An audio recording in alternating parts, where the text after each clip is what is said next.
is the CanMar Morning Talk Show, a fresh take on what's happening in the cannabis and psychedelic spaces. I'm your host, Melissa Jane Saidi. Join me as I sit down and have thought-provoking conversations with some of the industry's top experts and trendsetters from around the globe.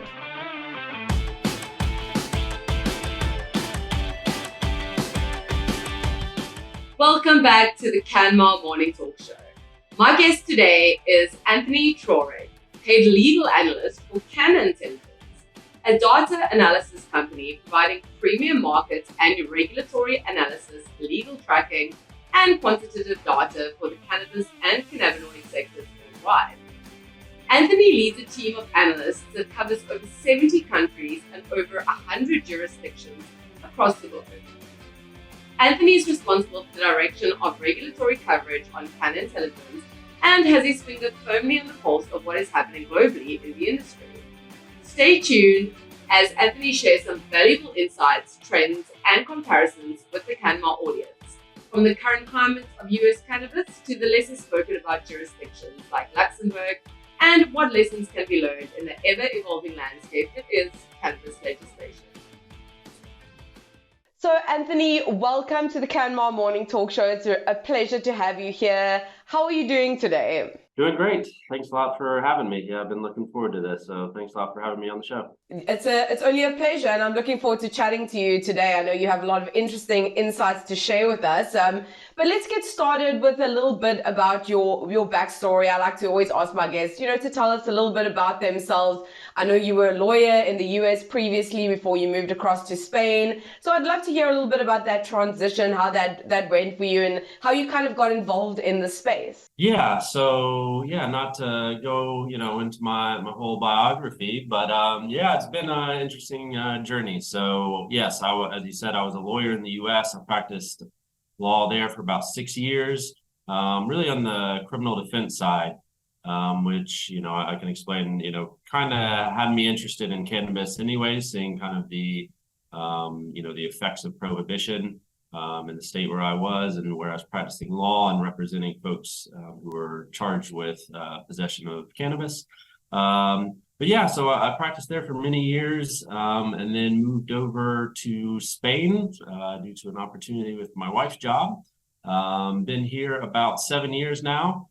I wanted to look into some things that I could do with my legal background, but obviously not being able to practice in Spain, where I'm located. So this opportunity with CannIntelligence was just a perfect fit, where I'm able to kind of, use my legal analysis skills and apply those to the global cannabis sector and looking at, global regulations and then also, obviously covering the U.S. as well, being able to look at some state laws and federal laws and analyze those and try to help folks that may need some help.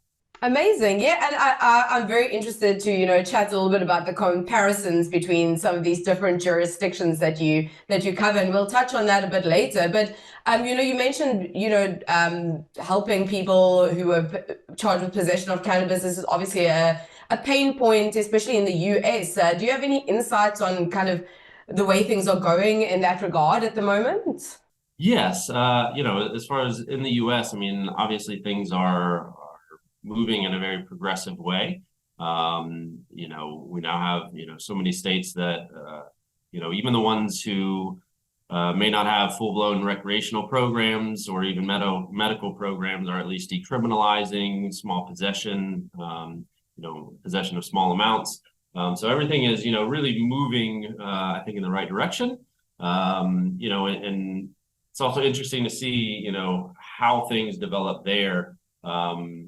Is very similar to how things end up developing in other, parts of the world as well. So, for example, I think that you can apply this logic to other parts of the world, in that seeing, many states that have, seen, maybe their neighboring state have developed a program to allow recreational cannabis. They're then seeing that, well, their citizens are going over there and getting it anyways. People aren't, overdosing on this stuff. Everything is going relatively well. On top of, then a big driver for them, obviously, is seeing that tax revenue that is coming in from those programs. And so you're seeing, the liberalization of cannabis regulation spreading like wildfire. And so, there are many different factors that can play into that. But, we're even seeing very traditionally conservative states in the U.S. now legalizing, obviously being driven much by huge popular support. It doesn't seem like you can get Americans to hardly agree on anything politically nowadays, but cannabis seems to be one that people are very much on board with. Cannabis, bringing people together in the most unexpected ways, right? Exactly, yeah. Yeah, I think it's amazing. And, as you said, it kind of does create that snowball effect. Everyone's kind of looking at what everyone else is doing, thinking, okay, well, if they're doing it, maybe it can't be that bad. So I think it's very interesting to see that kind of more widespread liberalization, as you said. And I'd love to also dive, obviously, a little bit more into CannIntelligence. For those who don't know, maybe you can share a little bit about exactly what it is that you guys do, how you kind of got involved in the company, and what your role is as well. Yeah, so CannIntelligence, we actually started, so kind of broad picture, we're actually part of a bigger company called CannIntelligence, which started off in the e-cigarette sector. And so we have, that was the original platform. Then we got into what was CBD Intel at the time. So people may know us, recognize us as CBD Intel, but we recently changed our name over to CannIntelligence just to represent that we were covering much more than CBD already, and just wanted to show that we are doing more, and we are continuing to move more into those other spaces as just kind of a natural progression along with the industry that we cover.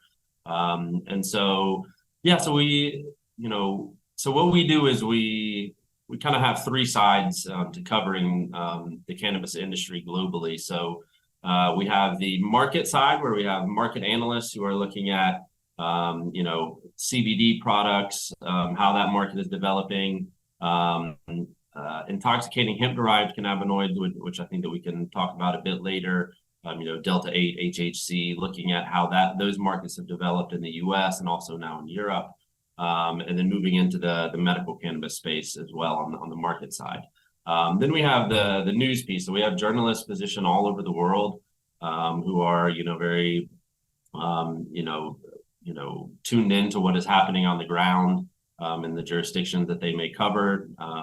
And then we have the regulatory side, which is where I come in. And so I'm the head of the regulatory analysis for CannIntelligence. So we have a team of analysts positioned all over the world. We cover roughly 80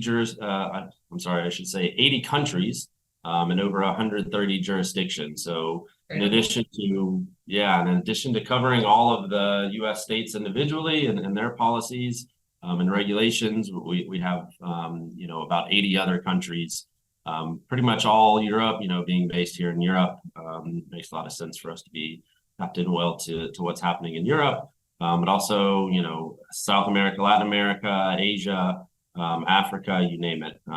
Pretty much if a country is allowing some sort of cannabis product, then we're going to cover it. That's incredible, and it really does give you a very broad sense of what's happening kind of globally, which is really interesting. And I can't wait to talk a little bit more about some of those differences or similarities between these jurisdictions that you guys cover. But a couple of points that I just want to touch on that you mentioned. But before I do that, of course, while I was preparing for our podcast, I was doing some research on your website, and of course, there's a paywall that you hit, and I'd love to maybe just dive a little bit into that. And what are there different payment structures? How does that work if somebody wants to come in and kind of take on your guys' services? Yeah, good question. So yes, we are. We're a syndicated platform, so our clients are paying for access through a subscription model. For access to our platform. And that's where you will find all of the data, all of the market data, the news stories, the regulatory data. We have a bunch of trackers, you name it. We do offer different products for people who aren't interested in a full subscription. So we would sell one-off reports, or whether it's a market report or a database. We do sell those as well. We do make some things, open content, like some news stories. But for the most part, by and large, we are a subscription-based, syndicated platform. And so, the reason that we are this way too is, we found in the other sectors that we cover, like I mentioned, e-cigarettes is, we send out daily alerts, regulatory alerts based on the news. So we've just found that the subscription model is best for keeping our clients, in constant, communication and constantly informing them of the rapid changes that are happening in the industry. So, while we may put out a report one day, something may change, the following week or even the following day. So we keep, people updated through those daily alerts that come into their mailbox. And then we have various trackers that we regularly update so that we can have the most current information there. So that's kind of why we've gone with the subscription model, and I think that it works really well. Absolutely, it makes total sense. And also, you guys are working really hard to kind of gather all of this data. You can't go giving it all away for free, right? We've still got to make money in this world. I give, our market analysts, I think that they have perhaps the toughest, because they put so much work into coming up with like one number.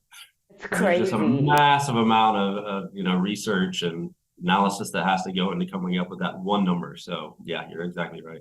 Absolutely. And talking a little bit about the news pieces that you mentioned, I know some of those are free on the website as well. And I noticed that some of that content is produced by yourself as well. And I was just wondering, what are some of the main topics that you guys are covering on the site and that kind of thing? What can people look forward to if they want to read some of those news pieces?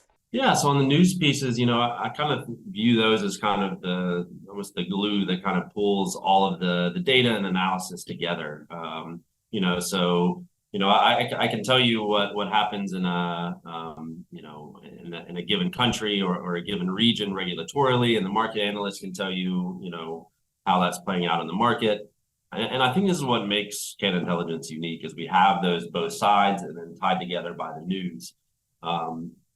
Because some people may have the regulatory side, or they may have some market analysis, but the two are just so intertwined, that I think that it's really important to be able to offer both. And then on the news pieces, like I said, it kind of pulls it all together to say, okay, well, we've shown you here that this is what's happening with the regulations. Here's what's been happening on the market. Well, now you see, here's a news story that is kind of pulling it all together and saying, here's the latest and how that is actually playing out. Because, we can't always release a regulatory report or a market analysis database every other day. So it's kind of the thing, the news pieces really pull it all together. Absolutely. It's just like the cannabis industry itself, there's so many moving parts. And like you mentioned earlier on, moving to incorporate cannabis and not just, CBD, everything is connected, and I think that's what you guys have put together really well for CannIntelligence. And another thing that, of course, you touched on earlier on, that something that makes you guys unique as a company is the coverage of those intoxicating hemp-derived cannabinoids, which, as you mentioned, Delta 8, HHC, Delta 10, and so on. And Delta 8 caused a bit of a disruption in the US, as we know, and 5 years ago, barely anyone even knew what this was. So can you elaborate a little bit more on this side of things, since this is something that you are tracking quite closely? Yeah, you hit the nail on the head. Is Delta 8, for example, in the US has been a massive disruptor, not only to every single corner of the cannabis and hemp industry, but also into, say, alcohol, tobacco. So, we had some unique coverage. Some of our market our market analysts did some consumer surveys where they were looking at, how it's affecting other industries. So, finding that Delta 8, for example, is a substitute for alcohol for a lot of people, and that it's also for tobacco for some people. But then, within the cannabis industry itself, Delta 8 has, really disrupted every corner, from medical, recreational to CBD, folks, for example, CBD, who may be using that, for wellness. We actually found that Delta-8 consumers are actually using CBD and Delta-8 for very similar reasons. It could be with help of sleep, with pain, et cetera. So, a lot of what we found is a lot of those users are actually using both, and some are transitioning from CBD to Delta-8. Then, for example, medical cannabis. I've spoken to a number of people who say that they're using Delta-8 instead of medical cannabis, even though they have a prescription and they have a registration card. But just making the point that they can get these products. I mean, Delta-8, for example, is just being sold everywhere, gas stations and vape stores and you name it.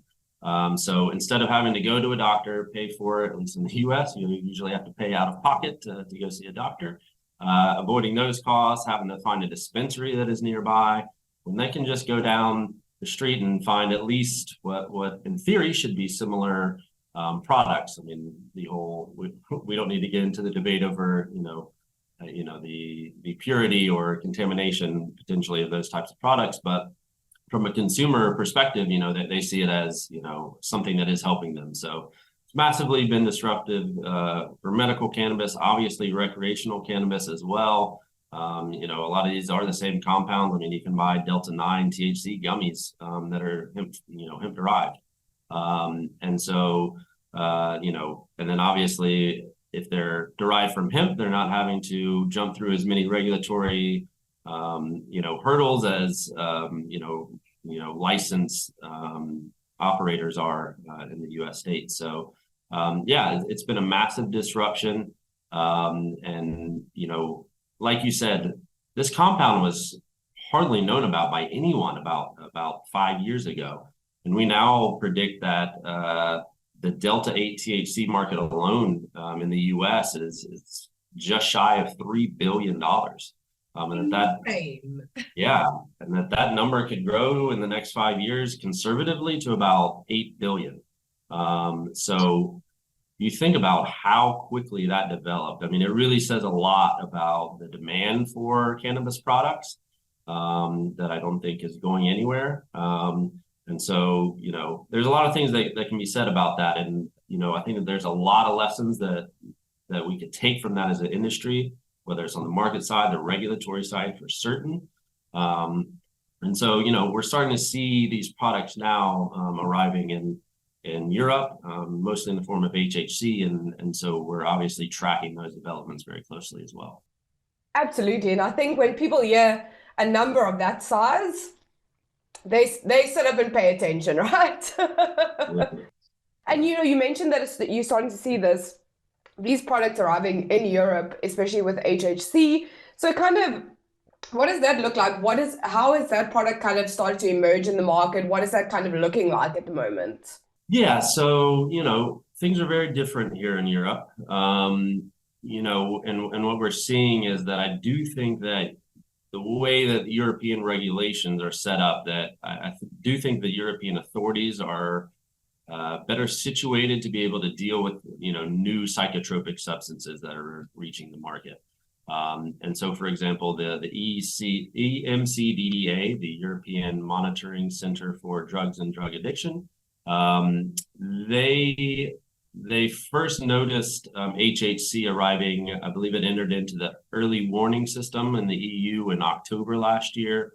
And so they've been monitoring HHC and other semi-synthetic cannabinoids that are appearing in European markets. And they have issued a technical report just last month, kind of outlining, where they've seen these products show up. We have our own data on that, and actually we just issued a new report on that. But then you're seeing the individual countries that are reacting to these new substances on the market, and hearing what the EMCDDA has to say about them. And so we have seen rather quickly a lot of European countries that have jumped in to ban HHC in particular. It was already quite a small window, small number of countries that would allow HHC. particularly in, say, a vape product, or obviously when you're talking about gummies or foods or oils, you run into novel food regulations. So it's a bit tricky with those types of products. But we've now counted 13 European countries that have either explicitly banned HHC or have announced their intention to do so formally. So it is happening. These bans are coming quite quickly, with France being the latest one to say that at least it is soon to be banned, just earlier this week. And so, yeah, we're tracking those developments very closely. We're in touch with the EMCDDA because, as I said, as we discussed, it was such a huge disruptor in the US. It's very interesting to see if it would have similar effects here in Europe. Clearly, that is not going to be exactly the case. But, you do still have to keep in mind that these products are here and consumers are using them.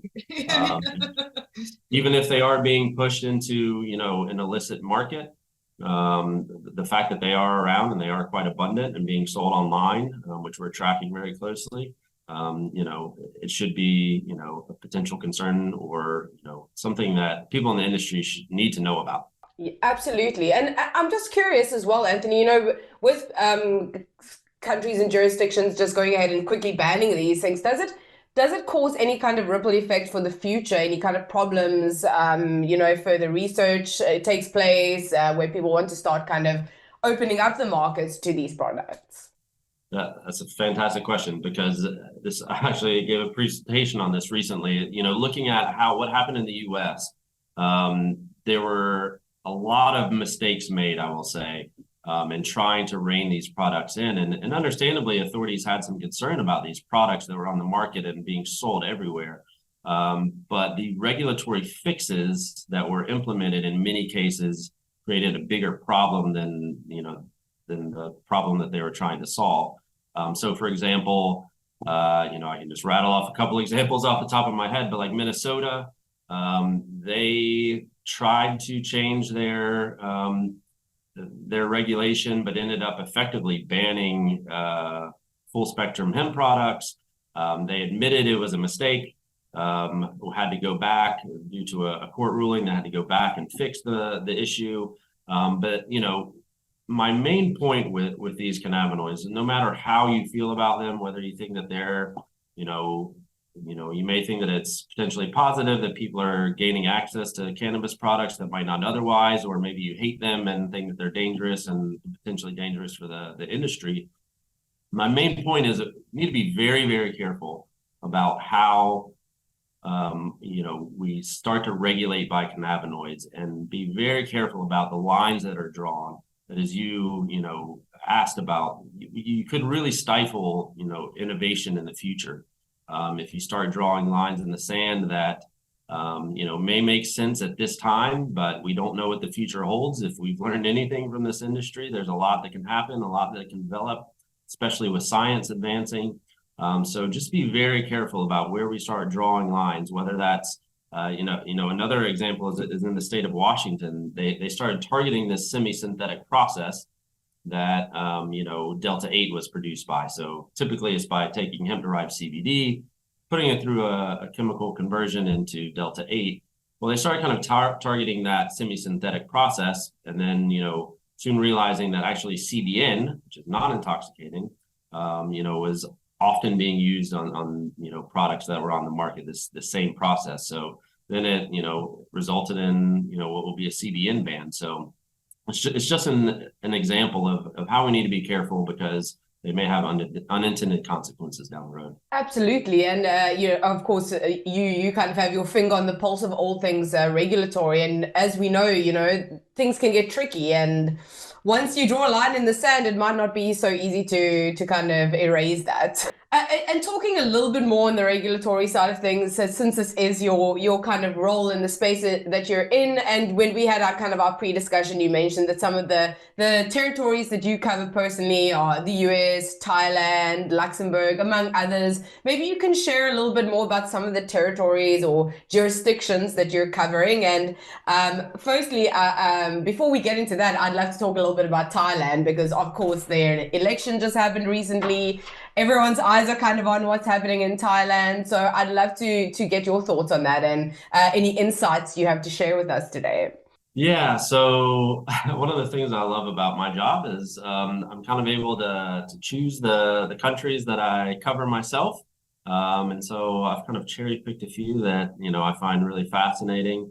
So yeah, as you said, I cover the US, Mexico as well, Thailand, Luxembourg, because I think that there's some really fascinating parts to what's happening in those countries. So yeah, as you said, Thailand in particular is super, super interesting right now. And perhaps a lesson in how not to go about legalization. But what's happening now is, just for a little backdrop. So just last June, they removed the entire cannabis plant plus extracts with up to 0.2% THC from their narcotics list. The problem was that they didn't have any regulation in place, nor any consistent consensus politically to regulate, cannabis. And they were kind of just little coffee shops and dispensary type things popping up all over. I had friends of mine who went a couple of months ago, and they messaged me and they were saying, "Listen, you need to come to Thailand. There's cannabis everywhere." Absolutely. I mean, yeah, just on the streets of Bangkok, just stands set up, not even necessarily stores. Just in the market being sold, high THC flower everywhere. So obviously it's turned into a bit of the Wild West, where they implemented some minor kind of restrictions on age restrictions and not selling to pregnant women, for example, and you can't smoke in public. But besides that, there's really nothing in place. So the effect of that has been, now they just had an election on the 14th. And there was really one person who was the deputy prime minister and the head of the Department of Health there in Thailand, who was driving this entire movement and had campaigned on legalizing cannabis. But now the opposition just won, and they had been campaigning about restricting recreational use and potentially putting it back on the narcotics list. So what you have there is, now it's just kind of, the legalization movement is kind of moving in the wind of, the politics there. And it's become a, huge, political hot topic there.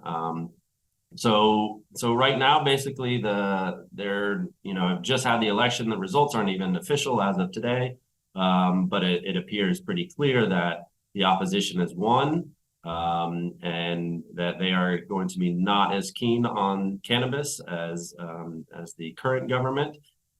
So there's a lot of things that need to be done. There's a coalition that needs to be formed, and still that party that had pushed legalization does have 71 seats approximately. They're projecting in the lower house, so they do still have political power and to maybe soften the stance of the incoming government on cannabis. But a lot is just completely up in the air. It could be relisted on the narcotics list, which would be very interesting because we haven't really seen them try to put the cat back into the bag. Typically this is like it's a train moving down the tracks. But in this case, they may be slamming on the brakes and putting it in reverse, and how does that even look on a large scale? So it's going to be very, very interesting. Absolutely. I think that's a very interesting thing. If they do put the cat back in the bag, I mean, that's something we haven't seen before. So I think everyone will continue to keep kind of monitoring this closely. And I'm curious, do you think that what has happened in Thailand and continue to happen in Thailand, do you think it's had any kind of impact on kind of the surrounding areas or the rest of Southeast Asia, for example? Is that anything you've seen? I think it is bound to have some effect. Now, what effect that is really unclear. I mean, in this situation, it could go either way. I mean, because of how this legalization was rolled out, it could backfire a bit. If you look at, for example, Vietnam may look over and say, hey, that didn't go so well over there. That was a disaster. We want to avoid that. But it also could have a positive effect. I mean, we have seen Laos has at least implemented some hemp regulations recently. And I do think that, as I said with the U.S. states, if it were to be implemented properly, and there is a sustainable recreational program, then it could spread. I mean, Laos, Cambodia, Vietnam, they could look and see that that it's going okay, if it were to reach that point, and want some of that tax revenue, as I said. So, still, we don't know what's going to happen in Thailand alone. And then we'll see, how it may affect the region. But yeah, I mean, I would say even Laos, came out shortly after Thailand announced its intentions that, with some hemp regulations. So, things do at least seem to be, having a positive effect so far. But remains to be seen, right? I guess we'll see what happens.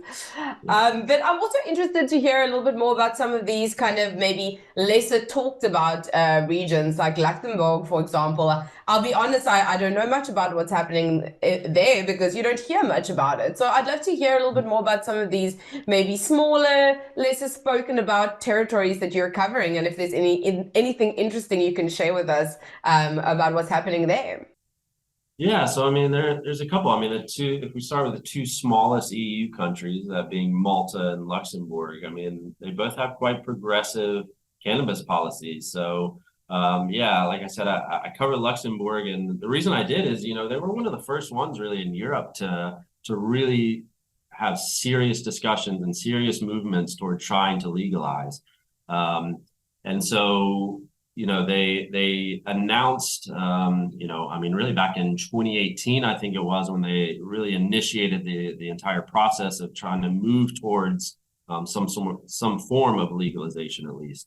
What ended up happening there, and again, we can learn these lessons from what happened, say, in Luxembourg, is they wanted to legalize, but they just ran into a lot of pressure from the European Union. I believe also from some of their neighbors to not legalize.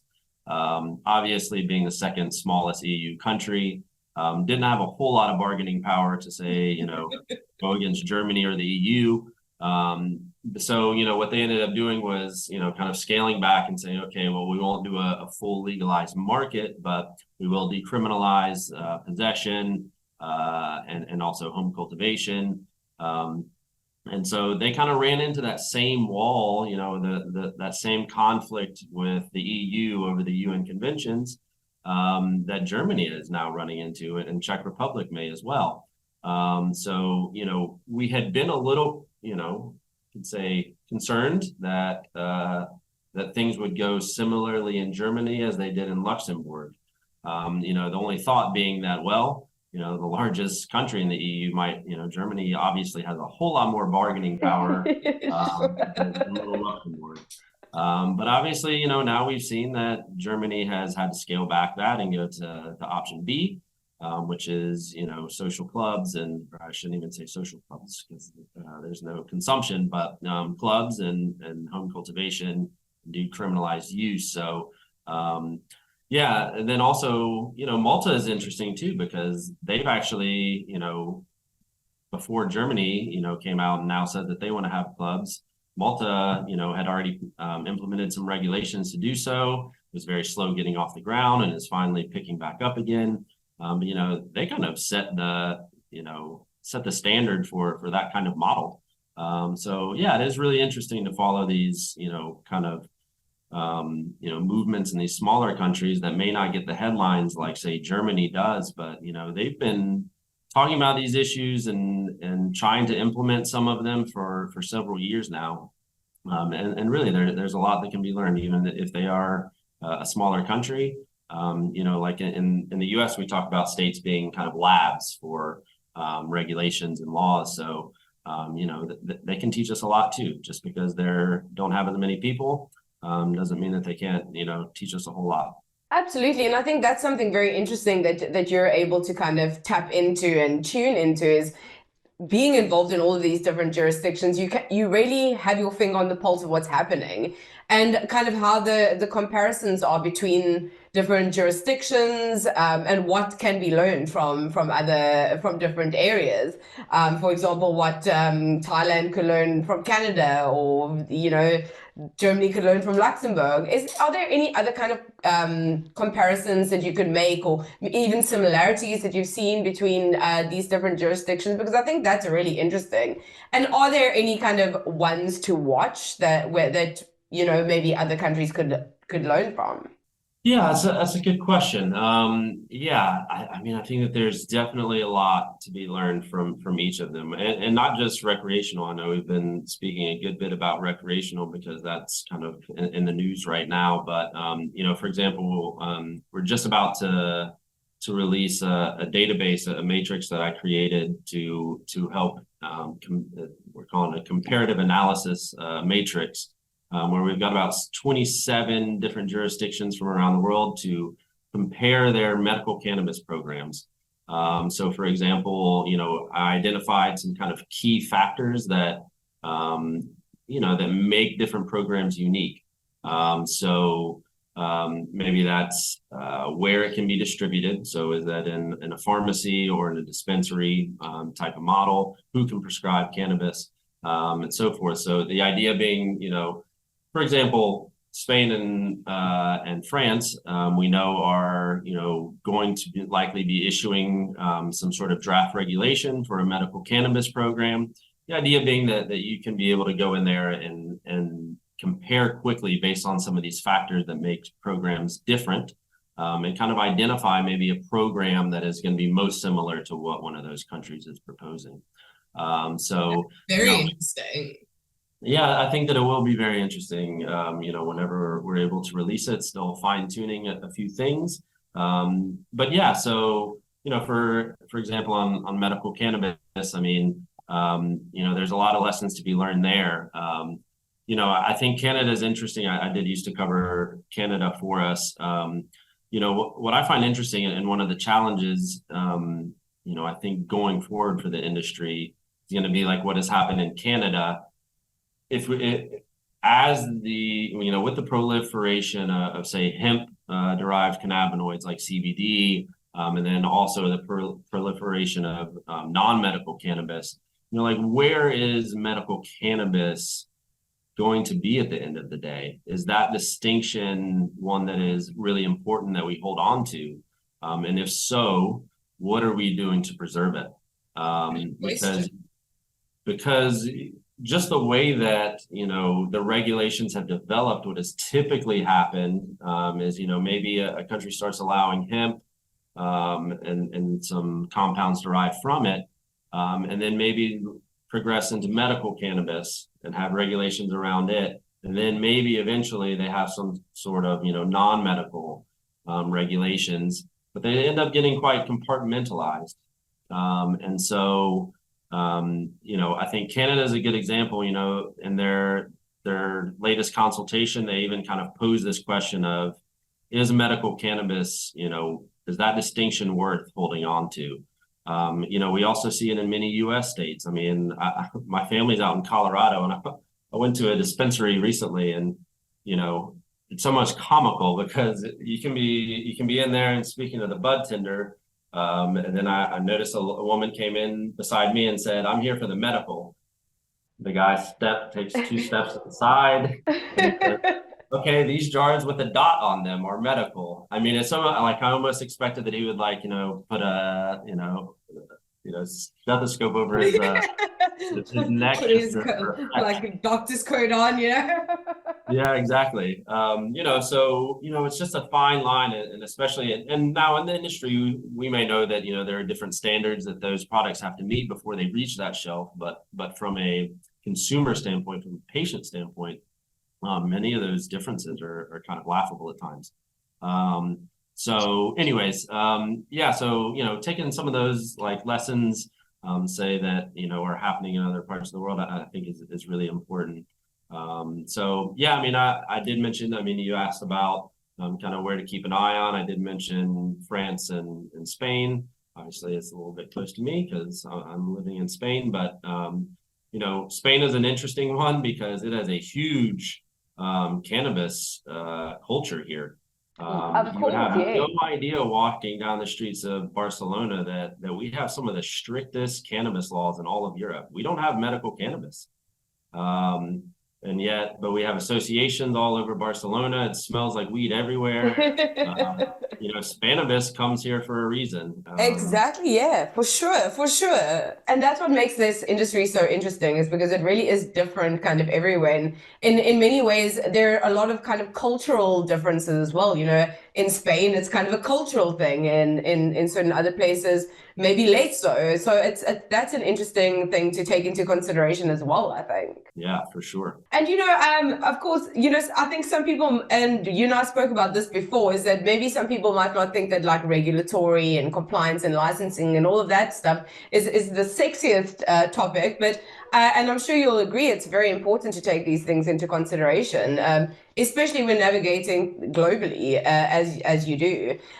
So are there any regulatory kind of touch points or major challenges that you're kind of seeing on a global scale, something that maybe everyone is kind of struggling with, if that makes sense? Yeah, I mean, I would say that kind of the issue that I just touched on it, I think is going to be something going forward that jurisdictions and countries are going to have to deal with. How can we start looking at cannabis holistically and regulating it as an entire plant, as opposed to, say, or perhaps even by cannabinoid, but there are over 140 cannabinoids in the plant, and sometimes they get treated equally, which doesn't make a whole lot of sense, because they have such different characteristics, and profiles and safety profiles. So, but I think that I think that is one of the challenges that countries and regulators are looking at is. It ends up kind of happening by a piecemeal, but at some point you need to take a holistic look and have a broad view, and start to regulate accordingly, instead of doing it bit by bit. Do you think that that there will ever be a time where there is kind of a completely holistic global market, because there are different jurisdictions have such different kind of regulations. Do you think that we ever will kind of reach that point where it's kind of holistic across the board in terms of regulations? Yeah, within countries, yes, I would say. I mean, as far as the global market, quite a long way away from that, potentially. With the UN conventions being, the main obstacle there. But, like I mentioned, Canada, they don't actually draw a distinction between, say, hemp and cannabis. It's all, goes through the same channels. Medical is slightly different, but, at the end of the day, actually not too different, at least in how it's regulated. So, yeah, I mean, I think, that's not to say, I mean, Canada is having its own issues. But yeah, I do think that there are, that we're not too far away from that. And I think that especially a lot of US states now are kind of learning those lessons. Yeah, so I think that that's already happening to some extent. And that I think that is kind of the future, certainly as these products just become more and more available and are really driven by consumers and driven by popular support and demand for these products. I think that it's going to force the hand of regulators and governments to start paying attention to that and learning these lessons from other places. So yeah, long story short, yeah, I think that is already happening to a small extent, and will continue to happen. Yeah, and I think that makes sense, right? And at the end of the day, it is consumer driven, right? That's what's driving the industry forward, and we got to give the people what they want at the end of the day in order for everyone to make money, which is what makes the world go around, I guess. Yeah. Yeah, but as much as we, like to think that we're a little bit different, at the end of the day, a lot of the drivers are the same in this industry, Absolutely, absolutely. And of course, we have touched a little bit on the Czech Republic and Germany, and of course ICBC Berlin is coming up. I know you're speaking at ICBC. So just can we maybe just delve a little bit deeper into what's happening in Germany? What kind of insights that you have? What are your thoughts on kind of the way that things are playing out over there, and for the Czech Republic as well? Yeah, yeah. Obviously, we've been covering both of these movements very closely. You know, Germany, as I said, I mean, we had some concerns all along that they were going to run into that same issue that, let's say, Luxembourg did. And sure enough, that's what happened. It's going to be, very interesting now to see how the Czech respond to that. So as we were talking about earlier, all of these things kind of being interconnected, because interestingly, I think one kind of story that may have gone a little under the radar after Germany at least released what they intend to do, what their draft proposal will be or will include. Then kind of under the radar, Luxembourg said, oh yeah, sign us up too. So they actually said that they want to do, some clubs as well, kind of following that German model. So pretty smart, actually, kind of jumping on that bandwagon, as a smaller kind of territory. Very smart. And we know that, these conversations, I mean, there were even some, public announcements about some of these, member states getting together to discuss these very issues. So we know that there's been a lot, and, in sources that we've spoken to, we know that these governments are in communication together. And kind of, behind the scenes, moving pretty along the same lines. Obviously, Germany has come out with its kind of outline of its proposal before Czech has. The Czech government is now saying that they hope to issue something this year. So we will see exactly when that may be. But yeah, what's going to be interesting is to see, if the Czech Republic moves it beyond what Germany has done and really tries to, bring that issue to the forefront against the EU. And so, what is slightly concerning for, the proliferation of legalization is, are these member states going to continue to run into this conflict with the European Commission? So, for example, in the U.S., rightly or wrongly, the international law and the UN Convention obligations that they have are really not discussed much. The U.S. just doesn't, is going to do what they want to do. Whereas the EU itself, is actually a signatory to the single convention. So they have their own obligations. And so unlike, say, the U.S. states that are legalizing, the U.S. federal government has just allowed it to happen. But in the EU, member states looking to legalize, the EU has taken their obligations under the UN Convention very seriously. And so, yeah, it's going to have to either, it's going to come to a forefront and either, there need to be some amendments made to the UN Convention, which seems like a long shot after, a lot of those failed and were voted down in 2020. Or there's going to have to be some creative ideas that come around or some change in interpretation. For example, inter-se agreements between different countries may be an option. But, it'll be so what the Czechs do will be very interesting to see if they're really going to push the issue like kind of Luxembourg and Germany, kind of took Plan B and did a kind of watered down version. So, yeah, that will be very interesting. Absolutely. And I think 2023 is turning out to be quite an interesting year for the industry. There's a lot happening there. There's a lot of kind of things that are up in the air. And I think it's very interesting to see how the rest of the year will pan out, right? Sure. And just on the topic of Germany, of course, ICBC is coming up pretty soon, and you are speaking at the event. Can you share a little bit about what you'll be speaking on at ICBC? Yes, so I'm going to be speaking about regulation and compliance, naturally. And so, I will be speaking a bit about kind of risk. I mean, there's obviously any part of this industry, you're going to have to assume some risk. And no matter where you operate, I mean, cannabis products, whether it's even CBD or something ancillary, can face real issues, for example, with financial institutions, whatever. But so there's inherently quite a bit of risk in operating in this space, and that's fine. No, I don't think any industry comes without risk. No business endeavor, comes without risk.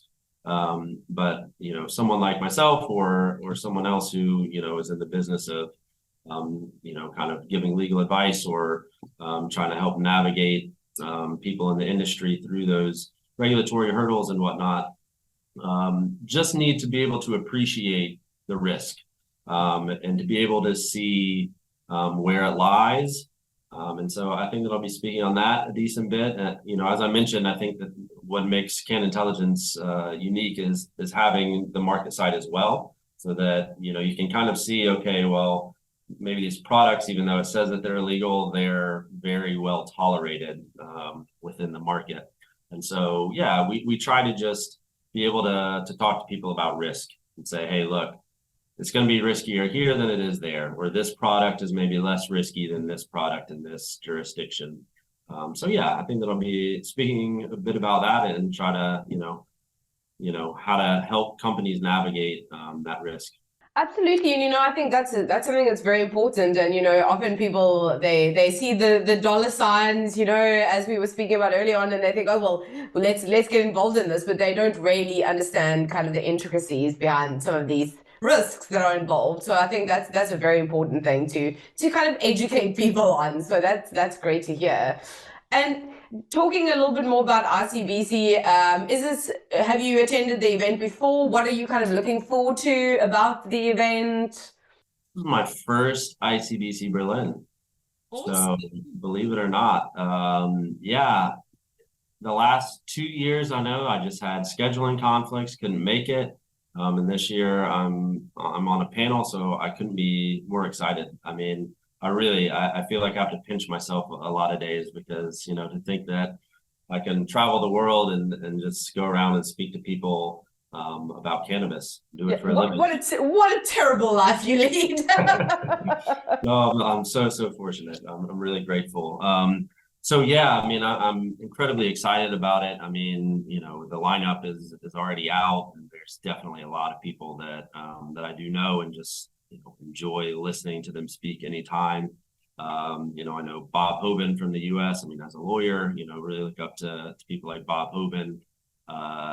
Daniel Heyman from Switzerland is always great to listen to. I know that Lisa Haag is moderating a panel. I'm a huge fan of hers. And then I was at ICBC Barcelona, obviously, and one person I haven't actually got to meet in person, but really enjoyed listening to his perspective was Simon Espinosa. Super engaging guy, kind of works on social media and marketing aspects of the industry. Just found him super engaging, so really looking forward to listening to more from him as well. And I'm sure I'm missing a whole lot of other people, but I mean, that's the other thing is I love going to these events because even though I may know a lot of the people who are speaking, there's like every time inevitably there's 1 or 2, 3 people who I just get to meet and hadn't heard speak before or hadn't met before that I just come away from super impressed and wanting to learn more, and maybe they flicked some little light on in my head that I hadn't thought about before. So that's what I love about these events. Absolutely, and I couldn't agree more. I was very fortunate enough to attend ICBC Berlin last year. Let me tell you, it's a great event. I'm sure you're going to have an absolutely fantastic time. And I think you're so right. It's a different thing to be in person with other people in the industry. And as you said, you get to learn so many different perspectives. So it's great networking opportunities, but you get to meet really good people. And I mean, I've obviously seen the speaker list for this year, and it's a pretty star-studded lineup. So I'm sure there's going to be some amazing conversations happening there as well. So enjoy every minute of it. And then, as we start to kind of wrap things up here today, Anthony, I'd love to just look a little bit ahead to the future. Of course, this is not always the easiest thing to do in this industry with things are constantly changing. But are there any things that you kind of hope for the future? Any prediction? Of course, it's difficult to make predictions, but any predictions or any just hopes that you have for the future of the industry in the coming, let's say, 5 to 10 years? Yeah, so I'm not one for kind of bold predictions. I don't know, that's not necessarily what you're asking for, but we at CannIntelligence, we do try to be very realistic, because I do think that the cannabis industry generally has suffered a bit from kind of overhyping and kind of inflated projections of where the industry is headed. So we try to steer clear of that and just look at the data, look at things and be very objective. So I'm the worst person for like bold predictions. But that being said, there are definitely trends that you see in this industry, and that I see it, on a daily basis, that I think, many of them are likely to continue. We've been discussing a decent bit about, what's happening in Europe, and in the EU in particular, with these movements. And what we're starting to see emerge is this kind of EU model of legalization light. And I think that may continue, that meaning allowing or decriminalizing possession, allowing home cultivation, perhaps either or, with clubs, pilot programs, because we have many pilot programs that are, already have launched or will be in the near future. So, this kind of light model has kind of emerged as the European model for recreational cannabis. I think that's likely to continue. The question becomes, so if we take Germany, for example, and they want to institute a pilot program, which may last about 5 years, these pilot programs need to be set for a certain amount of time. They can't just continue into perpetuity. So then it's, the next question is, well, then what? If the pilot programs run out, it seems pretty exactly. Does it just end there? I mean, what it seems is that, in the short term, these countries want to allow their citizens to be able to access these products.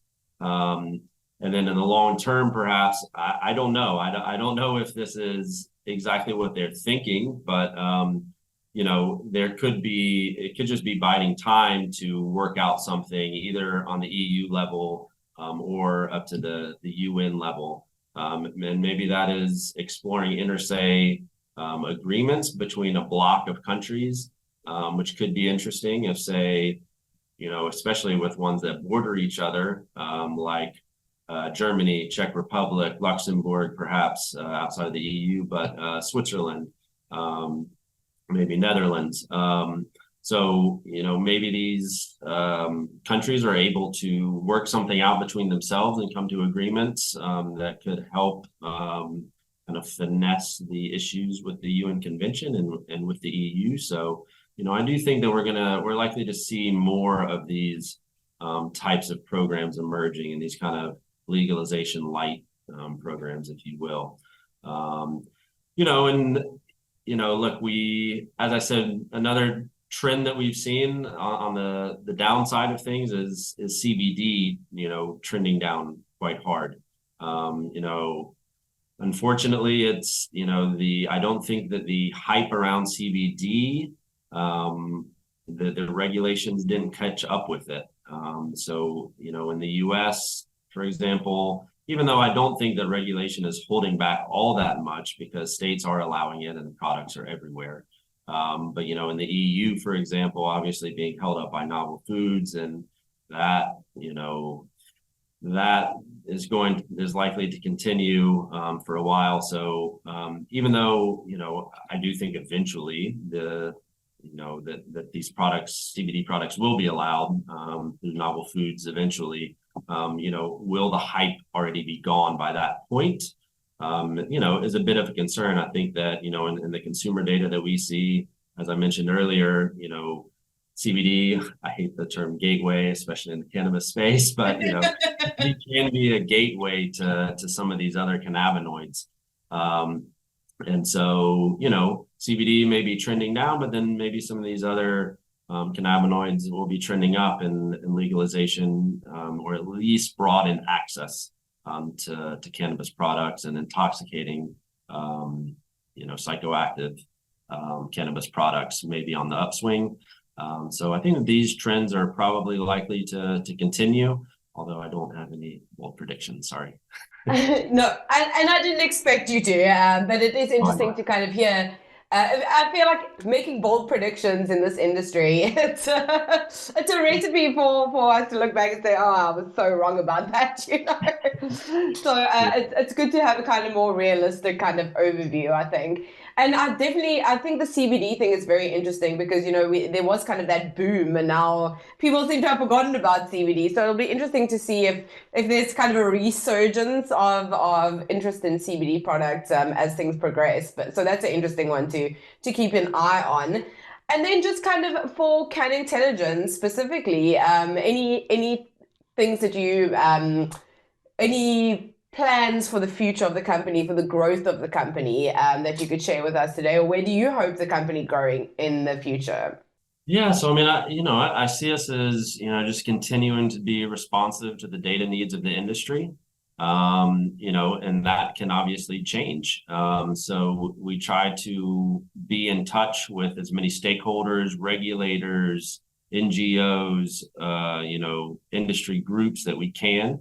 To try to be able to adapt our coverage to whatever the need may be at the time. But also, we also take very seriously, looking towards the future and, kind of predicting where we see the industry going and covering it accordingly.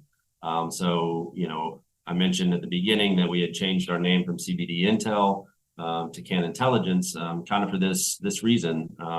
We kind of see where the industry is moving. We want to be able to be agile and be able to adapt to that quickly. So, at the moment, we're covering a lot. We're putting out a lot of new products on, say, medical cannabis, because obviously that's the most widely allowed type of products. Perhaps maybe besides CBD, but also there's a good bit of overlap between those types of products. So we're covering a lot of medical cannabis, and as we talked at length earlier about intoxicating hemp-derived cannabinoids, and then tracking these adult use legalization movement. So continuing to do that and just kind of keeping our ear to the ground as much as we can by going to events like ICBC, and yeah, just continuing to do what we do. I mean, the industry is going through a tough time right now. And so I think everyone's trying to weather the storm. And so we're just trying to figure out how we can help people do that. And that's what we'll continue to do.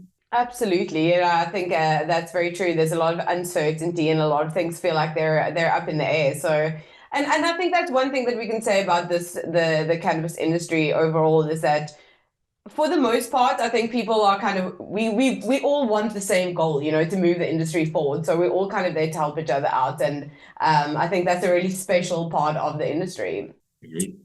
And as we kind of wrap things up here, Anthony, anything for you personally that you're looking forward to this year? Any personal goals and any final thoughts you can share with us today, or any advice for people? Yeah, so I mean, just on the last point that I kind of mentioned, that where the industry is right now, I would just like to try to help encourage people. We did a lot of kind of internal, external searching going into this year because we knew what a difficult year that it was going to be in 2023. But in our analysis, I mean, we looked at adjacent industries. And almost every industry goes through this type of stretch. There was the big boom of, especially what happened, in 2018 of legalizing hemp in the US that just brought a whole lot of money, interest, and people into the space, and it just boomed. But then, as I said, the regulations didn't catch up, et cetera. So yeah, this big boom, and now we're seeing this kind of contraction and consolidation period. And you're likely to see some, mergers and acquisitions and such, and, everyone kind of tightening their belt right now, and trying to weather this storm. But, I think in our analysis, and I feel very comfortable in, saying that, we can get through this just fine. I mean, this is very normal. I mean, this happens in almost every industry. We couldn't really find an adjacent industry that this doesn't happen.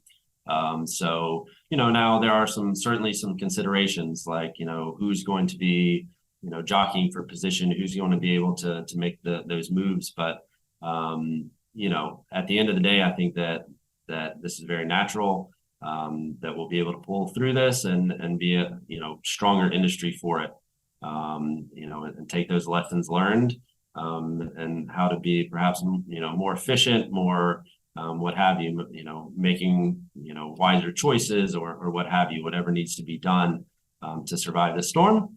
And like I said, I think that we'll be a better industry for it at the end.